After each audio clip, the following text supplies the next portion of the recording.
Hello, beautiful souls, and welcome to another podcast episode of Soulful Growth to Success. Hello, Madhu. Please tell the listeners more about you. You're very kind. I'm so happy to have this conversation where we're going to talk about hopefully really transformative topics. And really what I mean by that is let's talk about things practical. And obviously you do this every podcast, which, I so much appreciate your style. And I hope to share a couple maybe even polarizing things that can really expedite our spiritual journey. But the main thing I am excited to talk about, having lived as a monk, mostly in India, but then also some ashrams or monasteries in the West, is really talking about practical spirituality. Sometimes it's very lofty. It sounds very elusive, enigmatic, and we're like, what even does that mean? But how do we get our feet on the ground and really, as I say, ground our spiritual practice in a way that makes sense logically?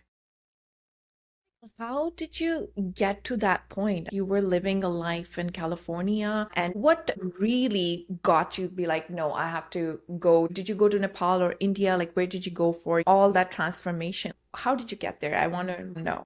Yeah, there's a beautiful word that everyone listening will be very familiar with. And not that I'm happy you guys are familiar with this word, but it's called suffering. Yeah, as a teenager, there's a way in which, even with having some of the bare necessities done, very loving parents, we were bill to bill, still had food on the table, still had some shelter over my head. So having some of the bare necessities, and I still was suffering like anything, mostly in the mind. Doctors diagnosing me with anxiety, depression. First it was ADD, then it became ADHD. And there was always new terms, things I was being identified and labeled with. And life was just hard, even as a young human with minimal responsibilities. So I thought to myself, really? This is what I have to do? I have to just work hard doing something I don't want to do, have a job I don't want to work at, to be in a place I don't want to be. And there's a way in which I thought there's got to be more than this. So as a very curious 15, let's say, exploring some options out there of what's the nature of this life. Like, why am I suffering? Who am I in the first place to be suffering? When I say suffering, like, where is this suffering coming from? And just with the desire to alleviate and to have some sense of peace, some sense of relief, I was so curious, and I wasn't finding a lot of great answers, transparently. I was going to trying to different philosophical, theological, religious practices, and I was like, it was helpful, and I'm a big fan. I'm very grateful for everyone I learned from, but there's always questions that left unanswered. Either I was met with, don't worry about it, or just have faith, or it doesn't have to make sense. And I was like, it does have to make sense. That's another thing because I remember when I came from India to Canada, I thought it's pretty uncool to be religious or to know, like, why am I asking this question? What is my purpose? I went to university and doing my architecture, and I was like, oh my God, if I tell people like what am I thinking, like spiritually, they'll be like, what's wrong with you? Did you feel that like in the society around you?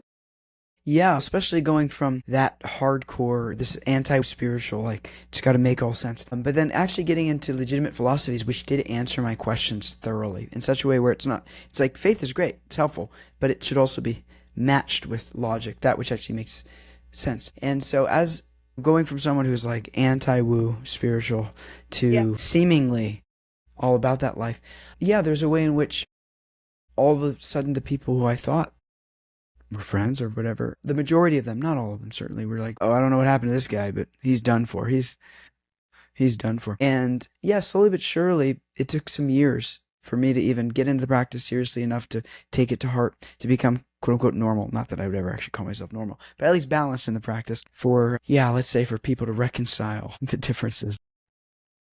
Your journey as a monk in India, when you went there, were people accepting of the fact that you'd come as a foreigner? I'm sure, like a lot of people go nowadays, but how did that journey begin and how did that transformation happen? Yeah, I was on my 18th birthday is when I became a monk. I wanted to actually become when I was 17. They said, can't, you're a minor. Wait till your 18th birthday. I said, okay, I'll show you. So on my 18th, the night of my 18th birthday, that's when I moved into a monastery, actually here in the US. But then for a few months just to get familiar with some of the practices. And then when I went to India, surprising, at least to my surprise, it was not only was I welcomed with open arms, but there was a way in which, for almost the first time in my life, I remember feeling like the external stuff just, it's not even, it doesn't matter. The fact that I was a foreigner, whatever type of ethnic Italian American background, all that stuff, not only was it not noticed, but it was irrelevant. It just It doesn't matter. Right? You're a spirit soul and a biomechanical robot, aka a human body. And the body's changing every day, every second. The cells are changing. And why spend too much time worried about the physical body when ultimately we are something beyond that? We're a unit of consciousness, a self, a soul, whatever term we might want to give for it. And so certainly there was some people who wanted a lot of photos and pictures, but for the most part, those who are the serious spiritual practitioners, yeah, I was really welcomed with open arms, which was a first really validating experience for me. What the first thing you learned there once you got there? You were already doing your meditation practices, right? Like you said, you were in California when you went to the monastery, and when you went back to India, you wanted to explore more and learn more. So, what are the learnings that you want to share with the audience and experiences or stories you want to tell the audience about you?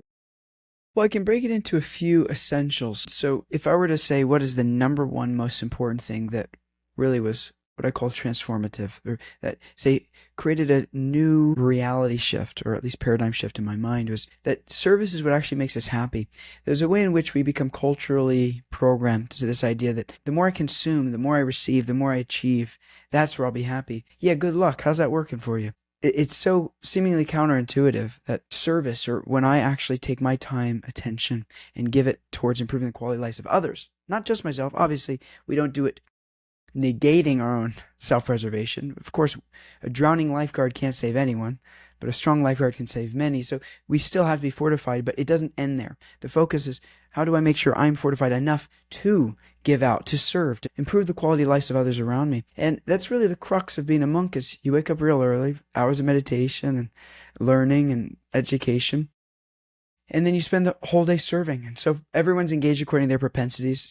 Those who like to cook, they'll cook for us and for events that we do, or for feeding those in need. And different people are engaged in different ways. For me, I like to teach. I like to share. So we go to universities and teach meditation. Everyone's engaged in some service according to their nature and propensity. That's what I would say is the fulcrum of really what I learned. And I wish I could tell you it happened overnight, but slowly but surely over time, and feeling that real contentment, real happiness, satisfaction comes from a sense of giving and not just receiving. Don't get me wrong. There's a lot more I could share on that. Just what I would say is controlling the mind, because in order to serve, you actually have to control the mind. Otherwise, the mind's going to convince you day in and day out. And so the example I like to give is a tree. And the seed of the tree is the self. If you take a seed, the seed has the potential for greatness, but it depends on a lot more than just the seed to grow. You need good soil, you need good watering, nutrients, etc., photosynthesis. And so the self is like the seed and has unlimited potential to grow. And then the beliefs that you could say that's the identity, and then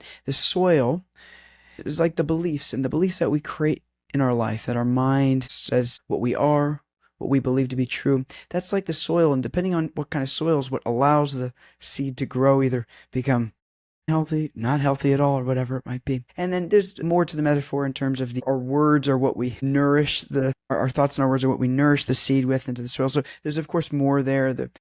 I like to say the emotions. Our emotions are like the weather conditions. They really affect everything else. So there's, of course, more. But the idea is that our mindset, which really is a combination of our beliefs, the thoughts that come from those beliefs, the emotions that come from those beliefs, is what creates the foundation of our life. And whatever our attention goes is where attention goes, energy flows. And so really shifting the mind in such a way as to live a life of service. And I can say a lot more on that, but that's really the essence of what I think would make anyone happy and purposeful in life, and that's what we learned being a monk. Book, The Monk Who Sold His Ferrari. In that, he comes back and he has this vision of teaching people, like teaching his formula to people. As soon as he gets back, he gets his friends around and he like, okay, this is how you can change your life and you can live this transformative life. So did that happen to you? Did you come back and you were like, okay, no, I have to set this up. I have to tell this to people. You made your, like, did you make your course? Did you make your coaching? How did all begin when you came back? Yeah, it's like when you taste something really good, all you want to do is tell people about it. Did you try this? Oh my God, it's so good. And so in the same way, of course, when I felt the benefits myself, all I wanted to do is provide others these tools to, at first it was just to alleviate their suffering. But honestly, it's not just about alleviating suffering. It's actually about the satisfaction and contentment that comes from being aligned with our purpose, our God-given gifts, and nurturing them in such a way as to, again, not just feel full ourselves, but in such a way as it tastes so good, you want to tell everyone about it. So certainly for the 5 years I lived as a monk, my full focus was just giving and trying to share as much as I could. But after I graduated the monastery, after my teacher said, all right, it's time. About 99% of monks are student monks, and only a few will go on to lifelong celibate monks. For me, after 5 years, they were like, all right, it's time to, as we call, integrate, take what you learned and become a normal person again. Yeah, again, I would never call myself normal, but that's the gist. And that's where I thought, how can I do this effectively? How can I help people? And more than, I'm limited in my ability to go to physical locations, and what can I do? And that's where I started my mindfulness business. It started as a mindfulness business, at least. And how do I create opportunities for people on a virtual basis to consume content in a way where they'll learn this, so they don't have to shave their head and go become a monk? I did that for several years, and I'm grateful that through the guidance of incredible teachers, that business grew incredibly successful. And so much to the point where after several years of running my own mindfulness and wellness business, that's where I created what I currently do now as a marketing agency for those who run health and wellness businesses. Because I realized, wow, I'm helping people on a one-to-one basis, which is beautiful. And for everyone who's doing that, my humble respects and gratitude to you. And for me, just because I, for somehow or other, have a knack for business operations and conscious selling and all that jazz, I thought so much more effective. I can help one person who's going to go help so many others with their business. So that's how it went from doing it for free to creating a business around it, holistic wellness, and then eventually now only helping holistic business owners themselves grow in such a way to help others. And that's the another thing, like changing the belief, because when we think of a monk, we're like, okay, they don't need money. What are they doing about if you talk about financial abundance? But how did you change that belief when you came to people or who had a belief system of, okay, like I am not enough, or the money beliefs they had? How did you address those in simple words? Because as a monk, I sometimes find that we go to a terminology which normal people do not understand. So how, in simple words, like how did you address that? I will say, having great guidance and teachers is really the most essential aspect. I say all the time, gotta get a guru. You want to get good at something? You gotta get a guru. You got to get a guru. Find somebody who's done the thing. And so I never want to overlook the kindness and expertise I've received from my teachers. And ultimately, the teaching that I learned from them with how to recraft these beliefs is in the same way as when I became a monk, I thought it's impossible. There's no version of reality where I'm ever going to be able to meditate for 2 hours a day, as if I couldn't even sit in school, say that 3 times fast, for more than a few minutes. What to speak of sitting still to meditate? Give me a break. And in the same way as over time, when I saw others that were able to do that, and frankly, the nourishment they felt from that at least 2 hours of meditation every day, or what to speak of dedicating your life to service as opposed to consumption, these thoughts were so foreign to me and it felt so unattainable. As I saw others around me doing them, I thought, okay, maybe it's possible. And then frankly, once I got a taste, I thought, this is amazing. So I had already seen how I myself could completely radically shift my beliefs, and then frankly the satisfaction that came from that. So after graduating the monastery, having practically no possessions, it was so freeing. Just lived out a backpack, had like usually just 2 or max 3 pairs of robes, which are literally just non-stitch cloth you wrap in a particular way, and you wear one, you wash the other, and you dry it, and then you switch them out, and it's very simple. Just the bare necessities that you carry in a backpack. Yeah, very simple life. I thought, I don't need any money, but then very quickly I realized, no, actually, money's not good or bad. Just like a knife isn't good or bad. A knife can be used by a surgeon to perform surgery to save someone's life. It could also be used to kill someone, to stab them, to take someone's life. So the knife isn't good or bad, it's how you use it. So similarly, money's not good or bad. So when I started to shift my understanding of money, really what that did is that created an opportunity. Wow, the more resources I have, the more I can do, the more I can give, the more I can create opportunities for others to learn. And again, at first it started with money's gross, money's root of all evil. No, it's not. Poverty is the root of all evil. People who don't have, they're led to make terrible decisions. I know when I was in places without decisions, my mind would go to think of diabolical stuff. It's not a good place to be. Actually, there's no limit in this world of resources. Our job is to be comfortable and learn how to use them in a way of integrity to improve the quality of lives of others. So this is how I would start to slowly but surely first accept the new belief, and then create the behaviors to reinstate that belief into my mind. Another thing I always felt that when we talk about money, what we do is we tend to separate it like it's a separate entity and it's not like within our reach or within us. And we forget that it's just energy. It's just everything is just here within us and it's easy to reach, and we forget about, we're like, okay, this is this far thing and we have to get it. And like you said, like different beliefs that people have about money and how to align that. So you had come back, and how long did you stay there in India? So they'd kick me out every 180 days because of my visa. So I would spend half the year in India, in different ashrams or monasteries there, and then come back and stay the other 6 months, mostly in the US, but I would also different places throughout Europe and UK, South America. The idea is to stay in different ashrams with the hope of trying to share locally. Everyone has their special gifts and might try to come with whatever things I was good at and try to help uplift, do some service there. And so for 5 years, on and off in different monasteries. Question for you, Madhu. And even me, like tell people all the time, do meditation, do this, do that. But I have a question for you. Sometimes when you do not have guidance or you do not have mentor and you tend to do this meditation by yourself and even by mistake, if you've awaken your kundalini and people have bad experience with meditation and they fearful thoughts or a negative association with meditation, what would you suggest to those people? Yeah, I know myself. I thought, yeah, meditate, sit down with my thoughts, as if whenever somebody says I don't like meditation, I say you just haven't done the right meditation yet. And that's okay. Most of us haven't. And so really, I think it's important to define terms that we're actually meditating. Everyone's meditating every day. But the thing is, it's typically on an unconscious way, in which case we can catch ourselves. Let's say in the middle of our workday, whether you're an entrepreneur, whether you have a day job, whatever it might be, you might catch yourself at times, quote unquote, daydreaming, drifting off, thinking about a thought keeps coming to your head, thinking about an experience, something someone said, whatever it might be. And we're actually meditating on it. We're marinating on that idea and we're bringing our mind back to it, typically on an unconscious level. So the thing is, everyone's actually meditating. It's natural. It's just part of the mind. It's not an artificial imposition. Of course, there are meditations that are an artificial imposition, which is why I suggest away from those. However, it's just a matter of finding the right meditation so that we can start to do it consciously. Instead of the mind just taking us wherever it so wants to go, we say, no, mind, I am going to show you what to focus on. So I say that a little bit, almost hyperbolic of sorts, we meaning me and my mind. Obviously, we are a soul, but we have a mind.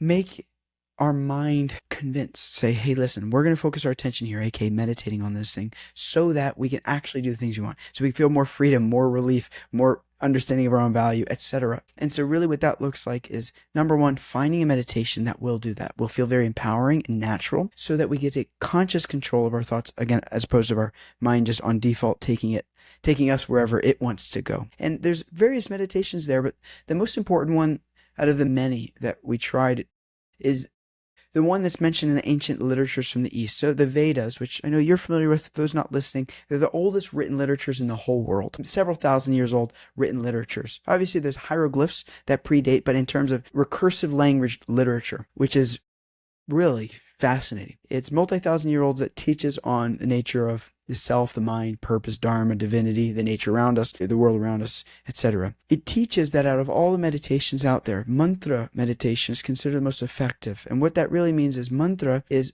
a sound vibration that captures the mind and that is in alignment with the self. Let me explain in brief what that looks like. Even in the West, everyone's familiar with the word mantra. People say, my mantra is I feel strong today, and that's great. Do English mantras, no problem. But what we're really talking about is mantras that people have been chanting for at least thousands of years, at least. And even in the literature, they say, this ain't nothing new. People have been doing this for at least millions of years.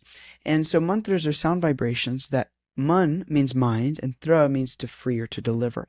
They're sound vibrations that take us away from this mundane and redirect our attention towards the self, towards that which is, when I say spiritual, I literally mean of resonance of the spirit. Spiritual of the spirit.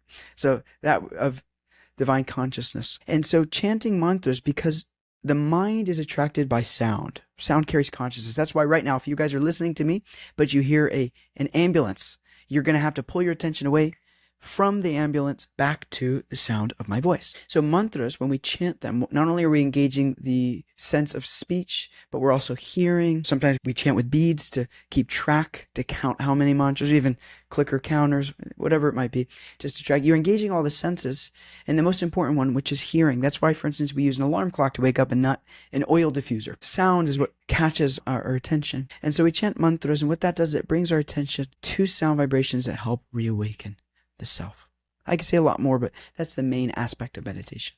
No, I totally agree there, Madhu. I have been to a lot of retreats and a lot of meditations, sound frequencies and this and that. But yes, the one thing that totally resonate with me is the mantra meditation. I really do to do the chakra meditations, not because the sound frequency doesn't do anything, or of course it definitely affects you and it totally aligns with me. But it's just that when I say the word, I literally feel the vibration of the word in my body at a certain part in my body too. Also, it involves visualization too. It involves color. You're seeing the colors and you're feeling the vibration. And at the same time, you're expanding. So you feel your aura around you.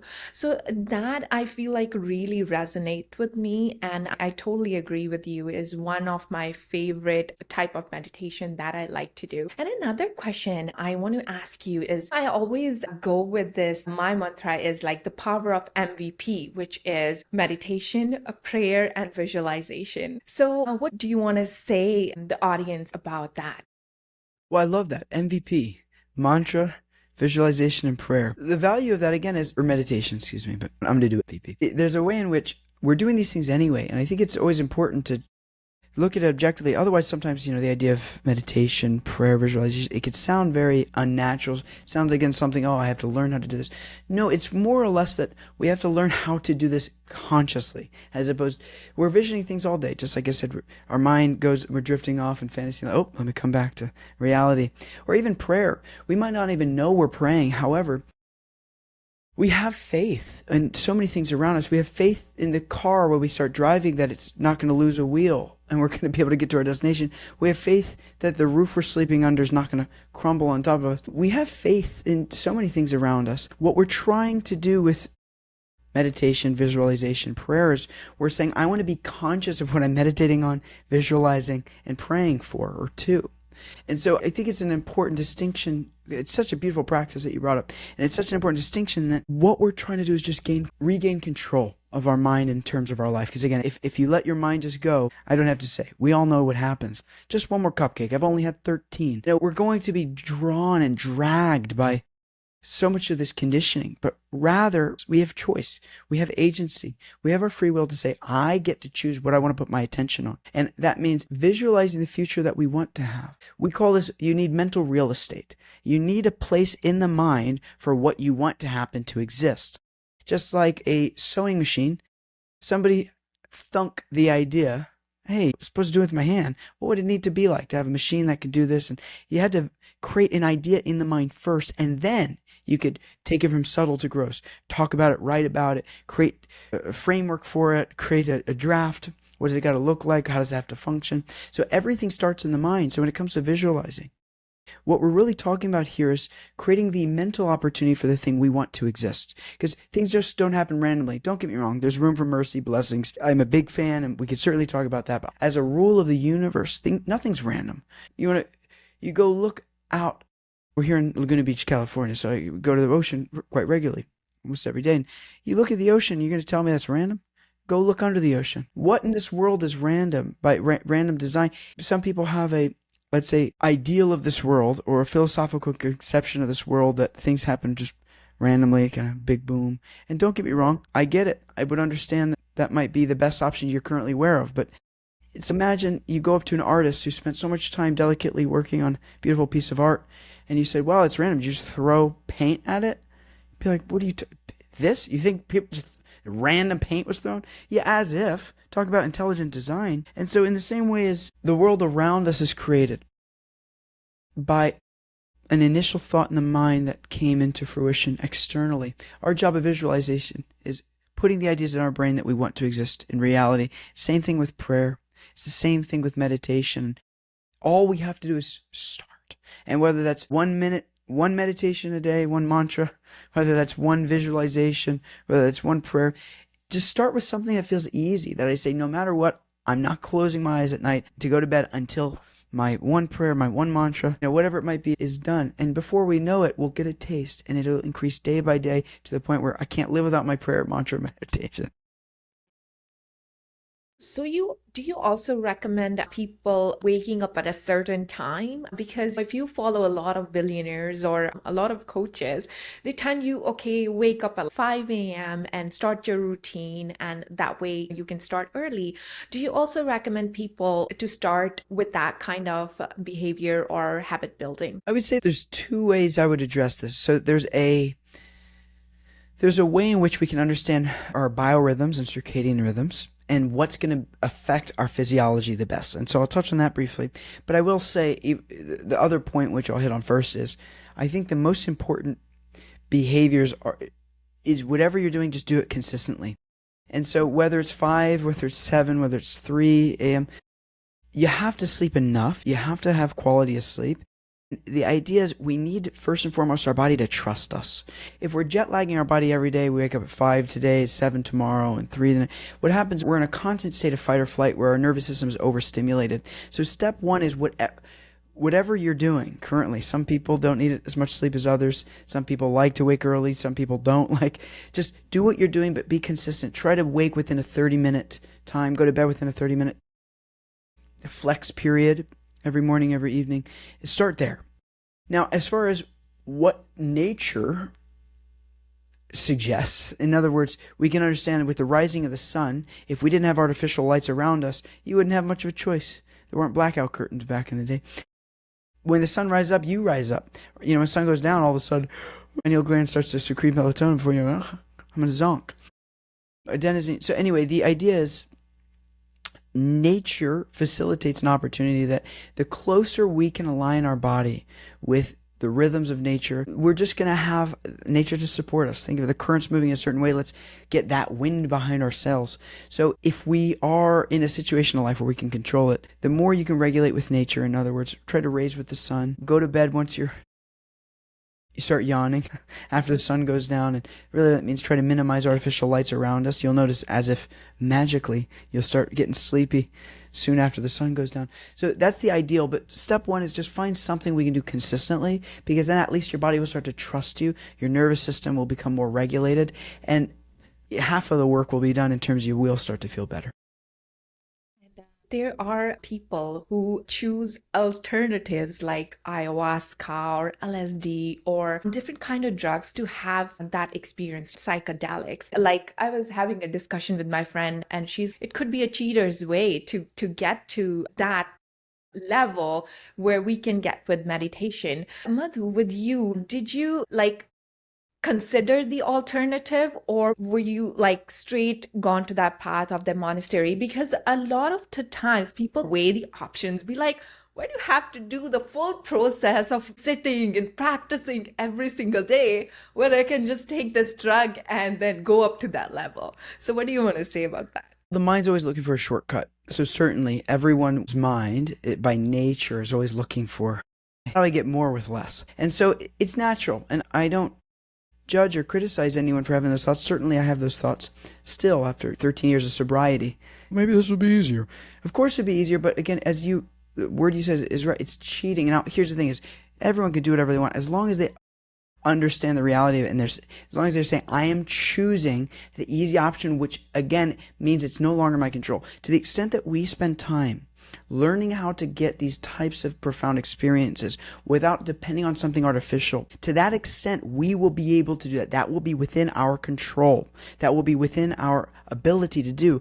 To the extent that we depend on psychoactive drugs. Now, don't get me wrong, of course, there is some value. I'm not against medicine, so I just want to be very clear. There's a time and place for everything, but as a matter of spiritual evolution, if I'm going to these external artificial things, I think it's important to just accept the reality that I'm trying to do a shortcut. I'm trying to get more with less, which I think people just don't know there's an option for more. There's an option where you don't have to do as your friend called it, the cheating route, which is trying to get less for more, get more for less. It's just better to put things back in our agency and our control. And sure, who cares if it takes a year, 2 years, 5 years? You're going to be 5 years older in 5 years anyway. Might as well have these things under your belt. Otherwise, we go our life depending on these things external, only to be 5 years older without having any additional work of putting these things back in our control. So that's what I'd say is there's an option, my friends. And if you don't know those options, no problem. Connect with us. We'll send you in the right direction. Exactly. Like, I understand the people who are in depression or have anxiety, it's hard for them to sit for of even a few moments, right? Because their physical symptoms and all of that. And yes, like they could definitely go try the alternatives. But once you get to a point where you are aware now that, okay, that takes me on a spiritual journey, but there is an option like to meditate and to open your pineal gland that way. Yes, people, like you just said, that need to know that, yes, there is another way and that you have chosen high route. I would not, of course, like you said, would judge the people taking that route, but there is that place. Like sometimes my friends ask me, Prableen, why didn't you do that? I'm like, I am like feeling I am there, like without even the help of that. So why do I have to take that route to get there? So that is my thing, because a lot of, people do not realize that what meditation can get you there also. They think that this is it. This is the way. So I'm so glad that we discussed on that topic about the psychedelics and meditation. So Madhu, when you were on your journey and when you were like coming close to seeing different realms and going to different alternate realities, of course you had your mentor, but what was your take on that? Like, how did you manage that, or how did you see that, or were you very okay with it that, okay, yes, it exists? The way I would respond is that one aspect of the philosophy that I learned, especially living in India, which is really based off this ancient Vedic text, is that we can transcend in this life. Sometimes there's an idea and there are philosophies where you have to wait until you die, or you have to wait until a couple more births, or whatever it might be. But rather, an all good, all loving, all knowing source of existence would certainly provide us an opportunity to transcend today and not have to arbitrarily wait 5 years, 10 years, whatever the time might be. And so this idea of different realms, transcendence, really the focus is, how do I create the opportunities in my life for me to perceive divinity today, like at any given time? And how do I work on myself in such a way as not to get some perceived benefit in the future, in such a way that I can receive the effects and the value and the benefit that I'm wanting today, a little bit today, a little bit tomorrow, a little bit more the next day. And so really it comes down to, of course, as you mentioned, great guidance. You got to get a guru, got to have some help, got to find somebody who's done the thing you want to do. No need to recreate the wheel, better to stand on the shoulders of giants. But taking some time every day to cultivate a spiritual relationship. And really what that means is we all have a divine relationship, and our job is just to, first off, accept that reality, because the alternative is really bleak. It's what, do we come from nothing and go back in another? It's like something can't come nothing. It's just a mistake of a sentence. That doesn't even make any sense grammatically, what to speak of philosophically. So it's not that we come from nothing and we are now something and we go into nothing. It's more, we were always something. We're a soul. The soul's eternal. And every second, the body's changing. Every 7 years, our cells are practically renewed. And so we're taking on new carne second to second. We're reincarnating. We're taking on new skin, new cells. So our job is to, how do I create my future with this ever-changing world, this ever-changing body? I notice I have a body, but it's changing. I have a mind, but it's changing. I am something divine. I'm a spirit soul. And how do I nourish myself on that level of the self in such a way as to transcend sooner than later and not an arbitrary future date? And so that's really the focus that I learned being a monk, that I still meditate on and keep as the focus of my attention, that I offer to everyone else as well. No problem. If you don't know, that's okay. But we say, I don't know how to do that. And there's plenty of resources. Happy to share some in learning how to do that. Madhu, as you teach a lot of business coaches about financial abundance, is one of the things that I've noticed is a lot of the time people look for solutions outside, not inwards. So what is your formula, or you want to tell them to find their solution? Because where I'm getting is like, when you turn inwards, there's then two things happens. There's your intellectual mind telling you that this is the solution, and there's this higher power, this another thing which tells you something to do and you're like, this is not possible. So coming back to the point where we look outwards for the solutions, what do you want to tell those entrepreneurs who are listening to our podcast right now, that how to find that answer within us? And then if we do find us, how to know that this is the answer? Yeah, I think there's a way in which we can look at internal systems and external systems, which are both important, as you alluded to in a business. Making sure you have a good way to give people value, give them a reason to know and trust you, give them an easy way to get the help in the way that they're wanting. So certainly there's a value to the external systems, but when we're talking about these internal processes, let's call it what we might call it mindset, whatever term we might want to give for it, what we want to have is a set of values, first and foremost. Or it's really what a philosophy is. It's like, what's important to me and how do I prioritize those things that I value, that I find important. And then once we say have some values, then to act with integrity to them. Is if you have a good set of values and then you act in accordance with them.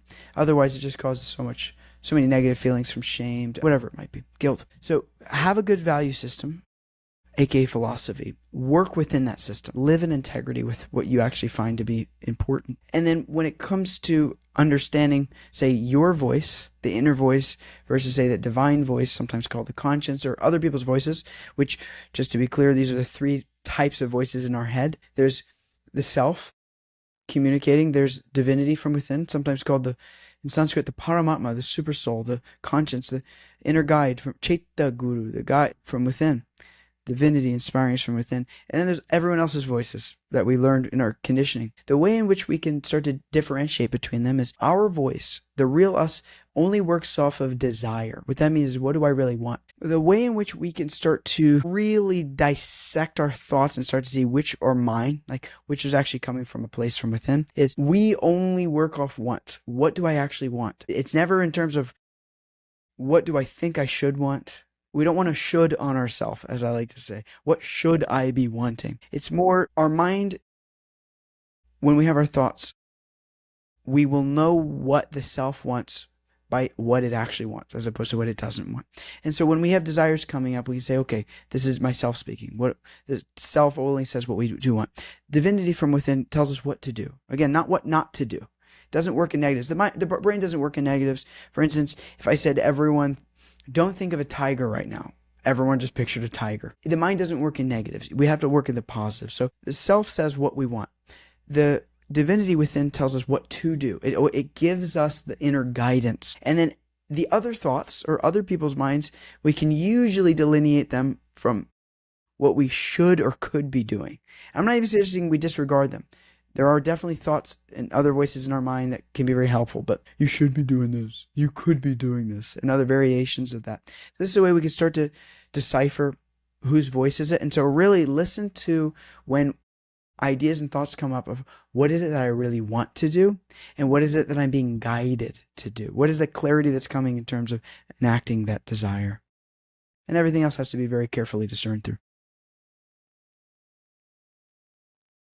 So, Madhu, how do our listeners reach out to you? And do you want to share your website, or are you more active on Instagram or Facebook so they can get in touch with you and to know your journey? Like I have known about you being a monk and how you are now teaching and influencing so many people in the world. Make it real easy, and that is that we give away all of our content, courses, resources, templates. We give everything away for free in terms of the content itself and everything that we teach. And the reason we do that is I want everyone to have an opportunity to grow. And this is everything from our business content to how to grow a conscious business, to our holistic health and wellness content, to our mindfulness, to our spirituality. We give everything away for free so that everyone has an opportunity. In our marketing services, of course, we just help with the implementation. People don't want to have to do it themselves and want somebody who's already grown successful business, many hundreds of successful businesses now. So the way in which anyone can find us is pick any platform you so desire, and it's madhu.life. That's Madhu, madhu.life. Madhu.life. That's our website name. That's where you can find us on Instagram, whatever platform you so desire. Madhu.life. Find us. And then what you can do is you can send me a message on any platform on Madhu.life. But let's do something special. Instead of me just giving you access to the all the resources for free. What I'd like to do is we're working on something specifically around mindfulness. We're revamping what's called the monk mindset.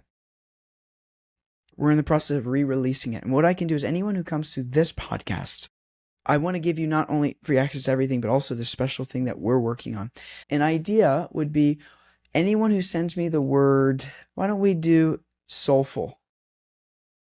Let's make it easy so I'll know that they came from your podcast. If you send me the word soulful on any platform, not only will it get you access to this, but as well as our special little extra gift. Thank you, Madhu, for doing that for me and for the audience who is listening. And I hope this podcast reaches more number of people. And thank you for coming in my studio. I feel like it was such a good conversation that we had. And I hope that our listeners got something or learned something new from it, I would say. I'm so happy that you create a space for these conversations to happen. It's such a labor of love to keep podcasts like this going, and it's so beautiful. I'm very grateful for the content that you're sharing, and I could speak on behalf of all the listeners that everyone agrees as well. So thank you for creating such a healthy, sacred space, and I can't wait to keep the conversation going. Madhu. We'll maybe welcome you in another episode. This was a great conversation. And thank you, listeners, for staying in for the full episode. And I'll get back to you in the next one. So see you guys.